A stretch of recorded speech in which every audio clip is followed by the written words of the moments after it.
Good morning, and welcome to the May 13, 2025 Planning Commission meeting. I'm Blaney Miller, Chair of the Commission.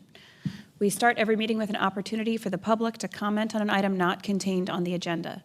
Are there any members of the public who'd like to speak on an item that is not on the agenda today? And seeing none, we will move on to new business. We have one item on the agenda today.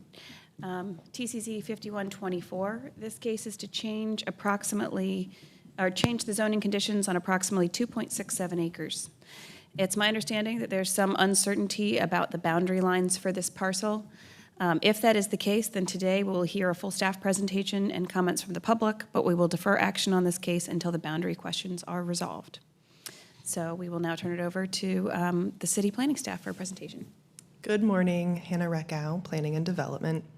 So this, as the chair mentioned, this is case TCZ 5124 at 9308 Fairbanks Drive. It is a request to amend the zoning conditions on the site, which were applied in the year 2000. So surrounding zoning context here is a mix of residential and mixed use.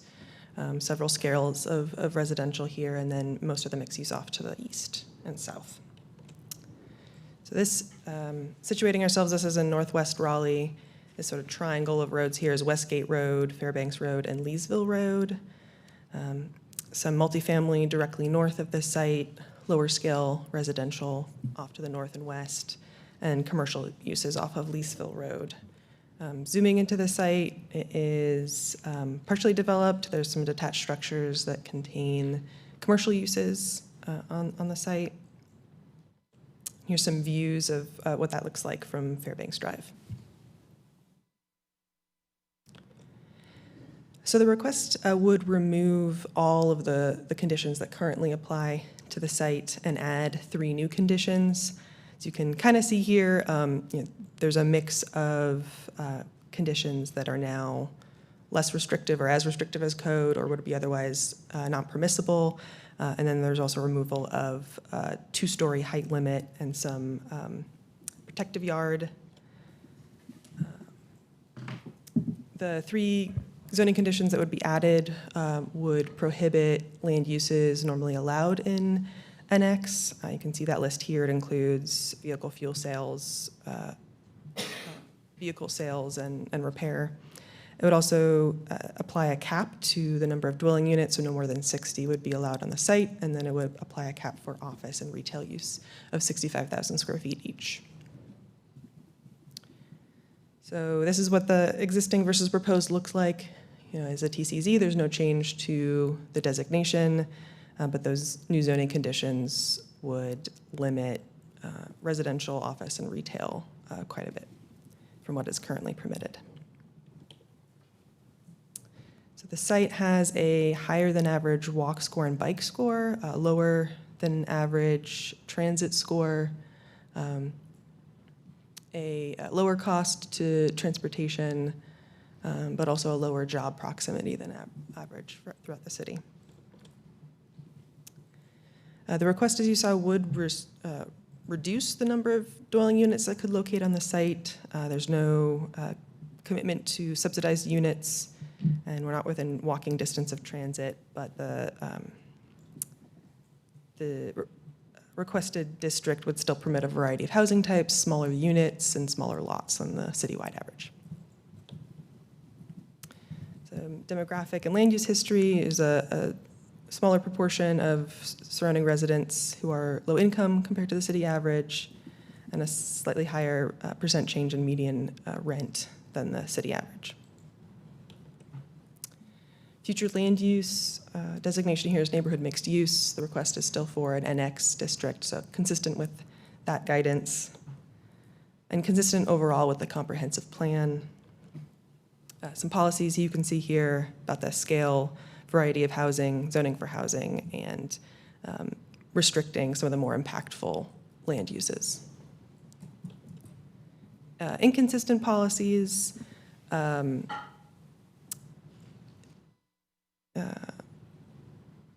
You can see here, we can discuss those if you'd like. And then the deadline for action is in July. A reminder that your last meeting before the break, before then, would be the second June meeting.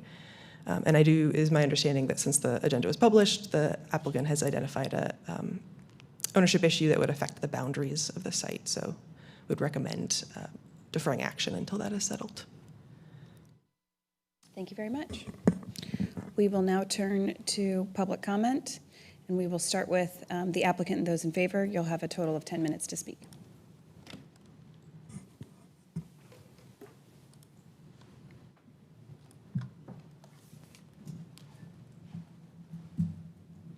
Good morning. My name is Amy Kraut. I'm an attorney at Smith Anderson.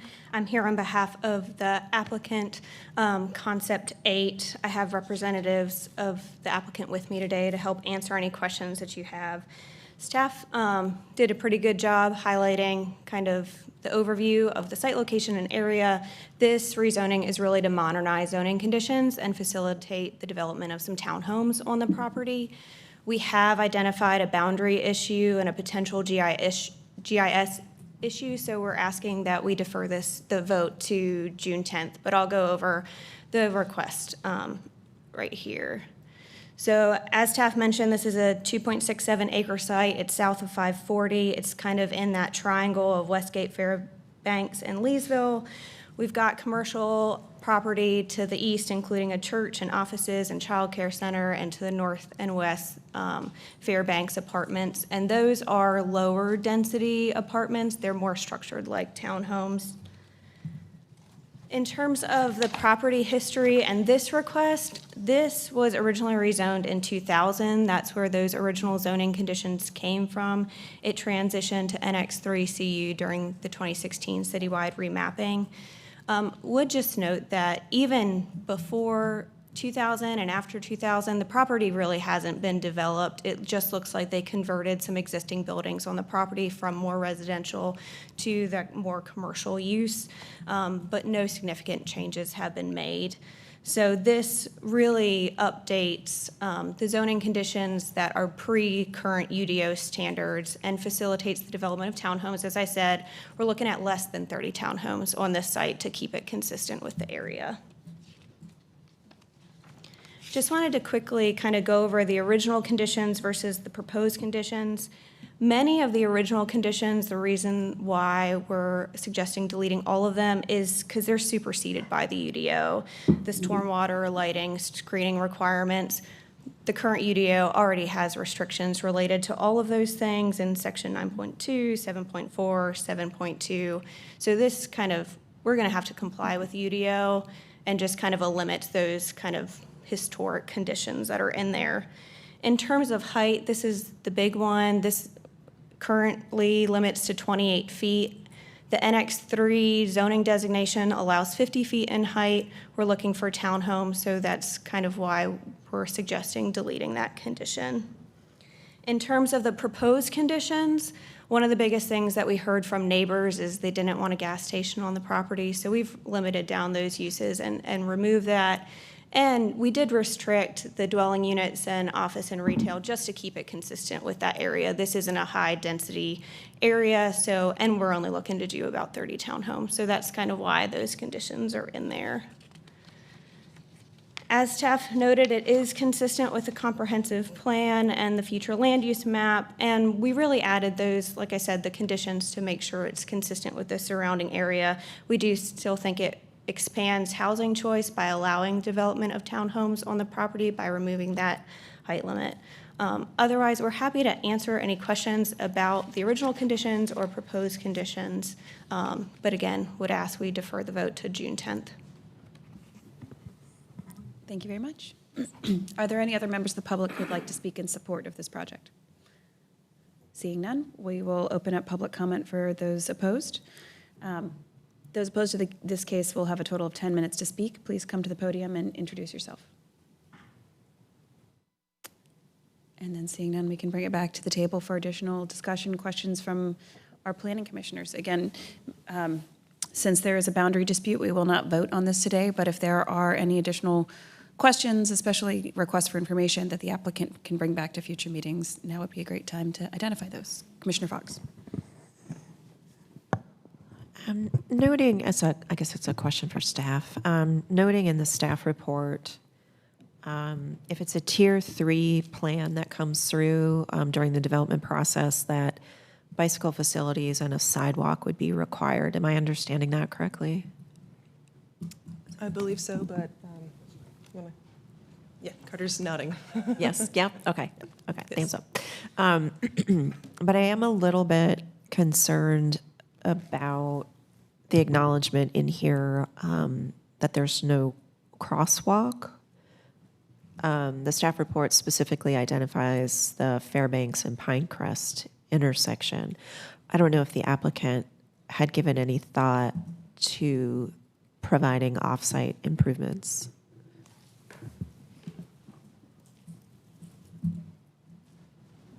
I think at this time we hadn't, and that's really because if you look at the larger map, and I wonder if you can see it here, so there's no connectivity to any sidewalk here.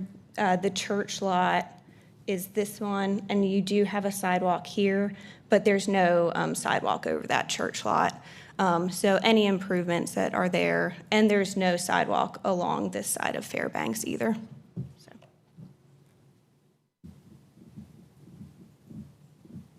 Thank you. Any other comments or questions? Yes, Commissioner Peeler. Sorry, keep going if y'all, because I'm interested in that as well, so. You got, No, I was making a comment. Looks like there's sidewalk there on Google. Go ahead. no, yeah, I'd love to come back to that. My first question, I'm just curious for the reason for reducing dwelling units down to 60. Really, it was just to address neighborhood concern about density on this area and to kind of keep it consistent. This is a smaller-ish lot at 2.67 acres. This applicant is really only looking to do townhomes on the property. And so to address kind of concerns from some neighbors, we just limited it down that way. Okay, and then second question, maybe you can help me while you're still up there. Sure. Previous conditions 5, 6, and 7, the protective yard, the heating, ventilating, and mechanical equipment would be screened from public view, and the tree protection, the single tree that's supposed to be protected in number 7. Just curious for the reasoning for striking those. Yeah, so number 5 is really kind of bringing it up to what the current UDO requires in terms of buffers and natural yards, so we just wanted to kind of modernize that condition. 6, same thing, there's already screening requirements in the code for commercial development. And then 7, that existing tree, honestly, we think we know which one is talking about in the site. It's surrounded by asphalt and is probably not in the best, healthiest condition anyway. And we do have to do a 10% TCA when we develop the site, so we will be preserving trees on the property. Got it. And the just curious, the border, you said GIS issue, the border that's, I guess, or maybe borders that are under, Borders. that are under duress or whatever the right word might be. What part is that, or is it all of it? Sure. So there are 2 issues, potential issues. One is right here. There's about, I think, 75 feet that GIS doesn't include. That's a pure GIS issue, not a deed issue.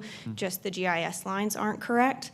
The bigger issue is there appears from our title search, and we're still looking into it, to be a gap of ownership on this eastern property line. So we just want time to resolve that, because GIS and the tax maps have always shown this as one parcel without that gap being there.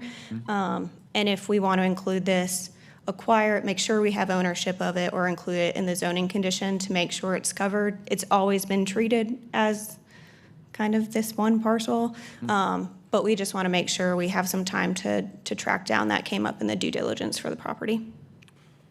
Okay. That makes sense. And so, and to Commissioner Fox's question about sidewalks, were you saying there's no sidewalk on that north side of Fairbanks? The only sidewalk, my understanding, is right here. There's no sidewalk for the rest of Fairbanks. And I do think, just want to note, under Section 8 of the UDO, there's likely going to be either sidewalk requirements or a fee in lieu for development in the future. So it does look like on Google Street View that there is sidewalk directly across the street all along Fairbanks.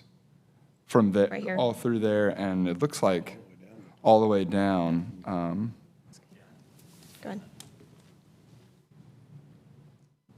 Yeah, I think Jason Meadows, RDU Consulting, I'm the civil engineer for the developer here. Yeah, I believe there is sidewalk that was installed as part of this single-family subdivision on the south side. Clearly don't know how to operate this. But yeah, sidewalk along the south side of Fairbanks.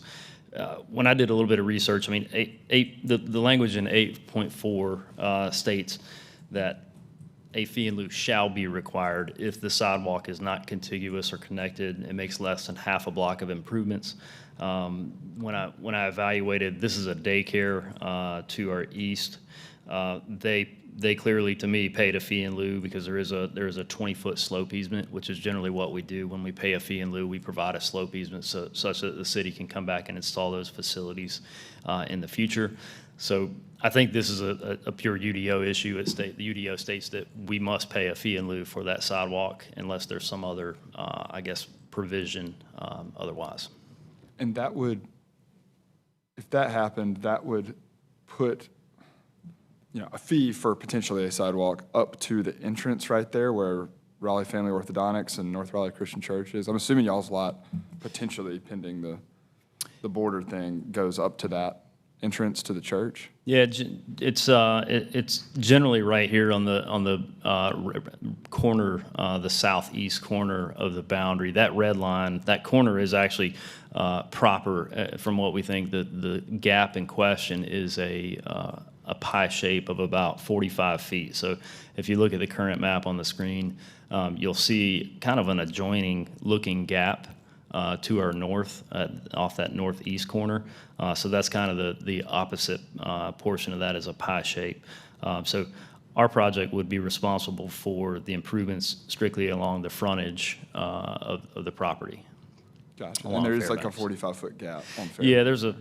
Yeah, it starts at 0 down here, right at the Fairbanks corner, and then it's 45 feet wide, just up here, Okay. if you can see where the mouse is. So it really joins this other kind of suspicious-looking property up here, but it kind of joins that. So Gotcha. we're in conversations with how to obtain it, what would it be, and if it's able to be used, it probably would be replaced with more open space, tree conservation, et cetera. So. No, yeah, thank you. And I was getting in the weeds there just because I was curious of that, the gap between the end of your pie and the entrance to the church. There is, I'm assuming that's the church's property. Right. Well, I believe this is a daycare facility. I thought so. The sidewalk, there's a gap between that entrance and our project. It's probably 200-ish feet in total. Is that right? Okay. Oh, all right, gotcha. Thanks, Brian. And I was just asking because it's a short gap in the sidewalk there we have a lot of in Raleigh. It's Understand. annoying to Yes, lose sir. that connectivity. So, but I know if it's the church's property, it's the church's property. That's all the questions I have. All right. Thank you. Any additional questions, comments? Commissioner Haver. Certainly understand following the ordinance. I guess just my comment to the applicant would be if you're putting multifamily there, I'm not sure why you wouldn't want a sidewalk there. Typically, I'm not in favor of sidewalks to nowhere. But there is sidewalk across the street, and I'm just putting myself in those shoes of living there. I'm not, just again, it's up to y'all. I understand the ordinance doesn't require it, but that's just my only comment. I'd agree. Yeah, Brian, I don't think we're opposed to the sidewalk. I think we just need to clarify that as we go through the process. The language of that section says shall. So, it seems to be clear what the intent is, but if it's a conversation, there is negotiation with transportation staff, we have no issues putting a sidewalk there. Thank you. Yep. Other comments, thoughts? Then seeing none, it sounds like the applicant has asked to defer this case to our June 10th Planning Commission meeting at 9 a.m. in order to provide time to resolve the boundary questions. Just something to keep in mind from a timing and procedure standpoint. If acquiring new property may also either change this from a text change or change the zoning conditions to a rezoning of the other properties, or if this boundary line changes the amount of notice that neighbors might need to be renoticed. So just something to think about on timing, but otherwise I am fine with moving this to our June 10th meeting, so I will make that motion to defer action on this case to our June 10th Planning Commission regular meeting. Do I have a second? Second. Any further discussion? All those in favor? Any opposed? That passes unanimously. Thank you. Thank you guys very much. We'll see you in June. Moving on to approval of the minutes. We have one set of minutes from our April 22nd Planning Commission meeting.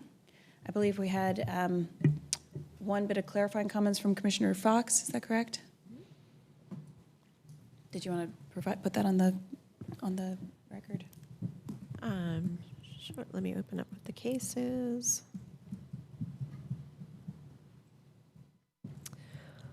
This is in regards to case Z1424.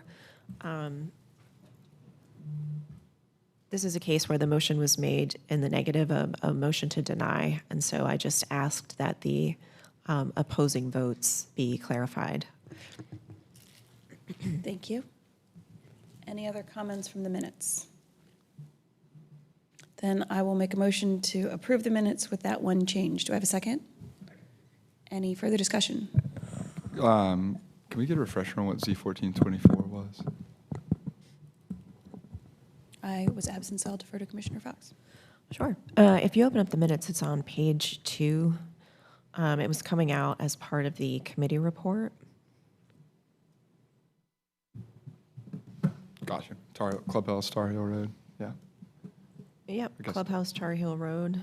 Motion was made by Commissioner Otwell, and you, Commissioner Peeler, seconded the motion. Just for the record, I also believe it's Tar Heel Clubhouse, not Clubhouse Tar Heel. Yeah. Cool. No, that was my only question. I'm good with it. Thank you. Any other comments? Okay. Then we've had a motion and a second. All those in favor? Any opposed? That passes unanimously. Thanks very much. Moving on to other business, report of the chair. We have 3 additional meetings in this fiscal year. You'll see in the report that we will have officer elections coming up at our second meeting in June, and that will apply for our next fiscal year. I'm sorry, the next fiscal year starting July 1st.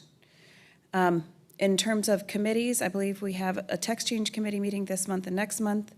And for just a reminder, the membership, Commissioner Otwell is our chair, and then Commissioner O'Haver, Cochran, and Reeves are the other members. I would also like to appoint Commissioner Omakaye to the text change committee meeting so that we can have 5 for our quorum purposes. And do we need to talk about the other committees as well at this time? Usually they get covered in report of members. Okay.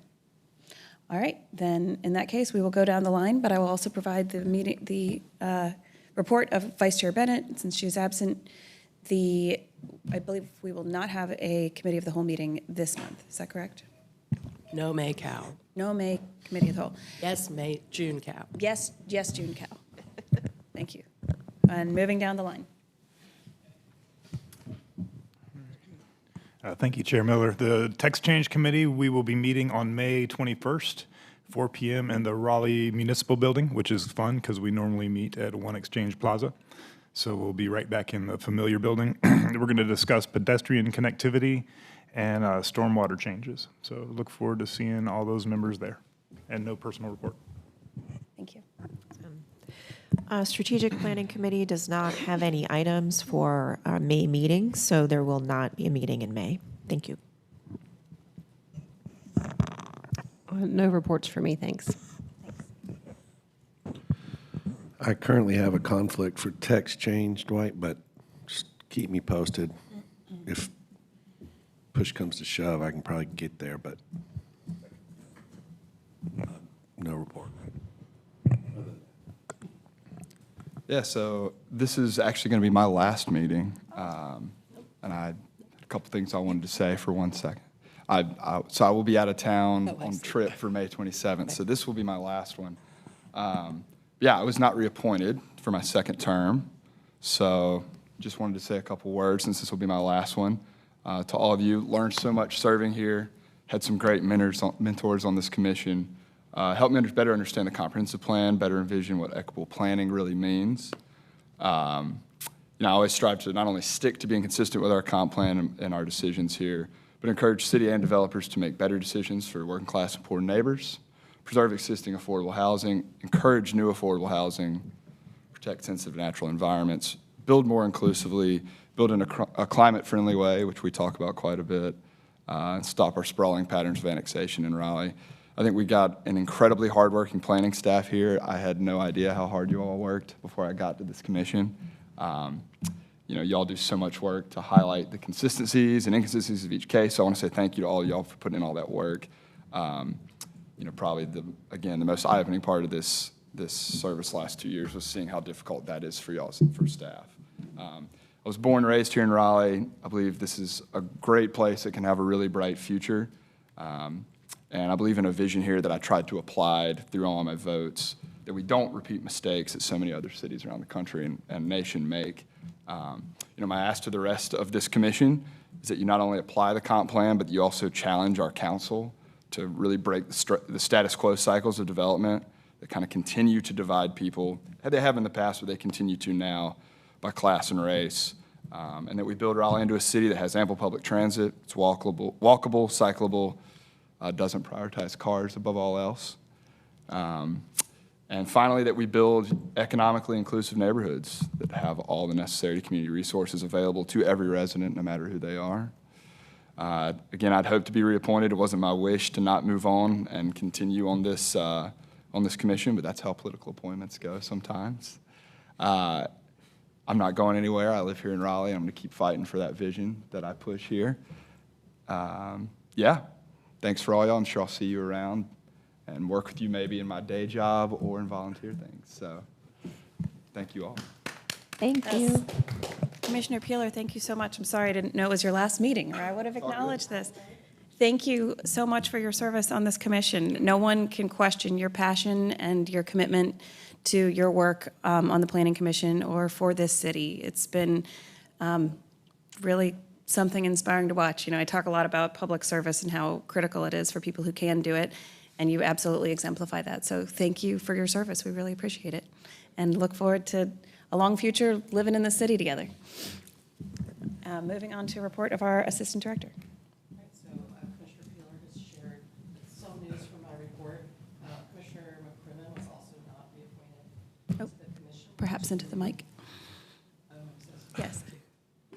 Commissioner McCrimmon was also not reappointed. We do have 2 new commissioners that'll be joining us in June, Nick Neptune and Mark Shelburne. So that's forthcoming. I'll be meeting with them next week to help them get ready. Commissioner Chair Miller mentioned elections will be on the 2nd June agenda. So some homework for the commission to get ready for that. And then there is a commission member survey in my report. There's a link to that. That's going out to all boards and commissions. Would appreciate you taking the time to click through the attachments and take the survey. And then finally, the Design Review Commission is looking for a delegate from the Planning Commission to represent Planning Commission on the jury for the Sir Walter Raleigh Awards. So that time commitment is review time of materials. You'll receive those before the lunch meeting where the jury will convene and decide. And then I believe also the expectation is that you would attend Sir Walter Raleigh Awards. So I need to know by the 22nd, and that's before your next meeting, who the person will be. So after reading your report, I realize those dates don't work for me, so we should solicit someone else. thank you. We'll take another peek at. Yeah. If you're interested, please reach out to me or staff, and we can figure out who the right person is. Yep. Is there someone here now that might commit to that? I need to double check the dates. I might be able to do it, Okay, but I don't know great. yet. And then I just wanted to review, no May cow. There will be a June cow. Text Change Committee is meeting on the 21st. Infrastructure and Mobility will not meet in May, nor will Strategic Planning. You mentioned the location of the Text Change Committee. I cannot confirm that this information about R&B is correct. I will ask the staff liaison to confirm with you so that you can share that, and we can share that information with the public and the committee. I will keep everybody up to date. Thank you. Thank you. Thank you. Any other business for the good of the order? Then with that, we are adjourned. Thank you.